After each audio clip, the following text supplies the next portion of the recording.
We saw some storms roll through our area earlier, but are we out of the woods? Chief Meteorologist Bob Jeswald tells us what we can expect while we sleep. He's in the First Alert Weather Center. Okay, a break. A well-deserved break.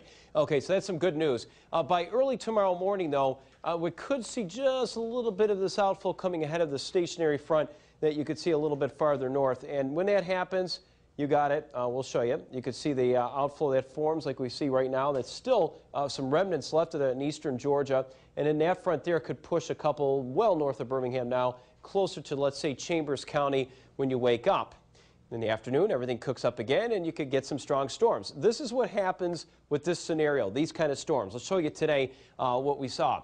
Part of our team out there, we have the Fujita intercept team, and I'm going to talk more about this in a bit, but they caught this hail. It was actually pea to penny size hail. They reported, they're official weather spotters with the National Weather Service, and you can listen. I don't know if you can hear that at all. Maybe not. Oh, I guess not. Okay, there it is. When you hear that sound, you don't want to go outside. That's hail. So that's how hard it was coming down. This is over in Cusseta in Chattahoochee County. Then later, the wind started gusting. Another cell. There were multiple cells along this whole outflow. And this is what we heard and saw. Over US 27 going southbound. Tree in the road.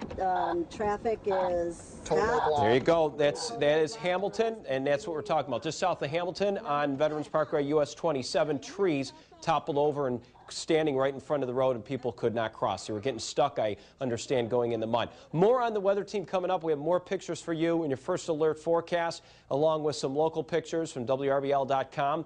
We got another busy day tomorrow, and we'll talk about the rest of the weekend. Teresa and Phil. Now, News 3 brings you your First Alert forecast.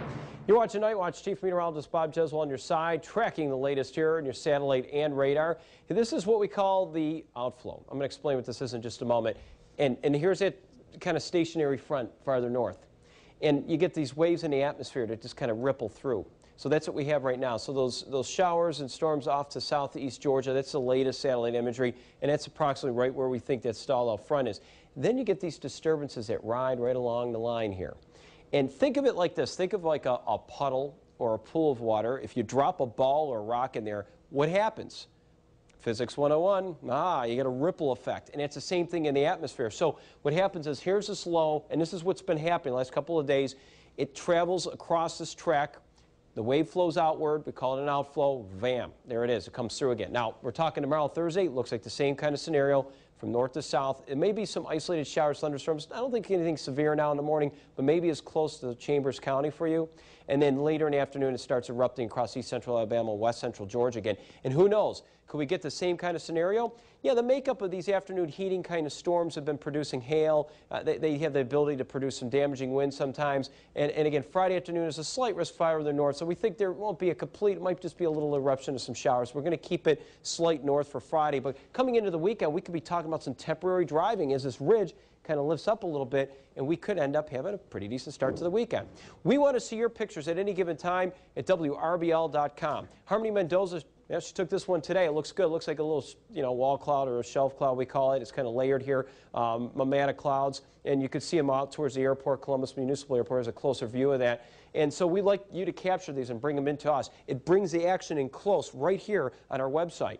Fujita Intercept Team, that is a son and mom. I got to say that because the mom kind of hangs out with the son, but she's also a trained spotter from the National Weather Service office. It's Jordan Jacob and Lindy Jacob. They caught this tree when it fell over and toppled over. Look at the action here. Capture that action as we like to see. Brings it right back to us, and you can kind of see all the workers out there. The Harris County Sheriff sitting up here, this one in Harris County, and you can see when that tree falls down from those winds. So could we see the next wave like this tomorrow? There could be something similar like this tomorrow with any thunderstorm. That's the Fujita car, by the way. It's intercept team. It's cool. So few storms, Chambers and Lee County, early at 5 o'clock in the morning, 66 degrees. By midday, we can see a flare-up in east central Alabama, west central Georgia, 76 at midday. That heating, that little outflow comes through again.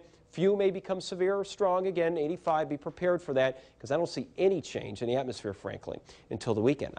So let's go with Friday. Just an afternoon, slight chance of a shower in your first alert 5-day planner with those upper 80s. Look at a Saturday. I'm thinking mostly sunny. Hey, who's complaining? Go out and mow the lawn. It's about 10 inches long now.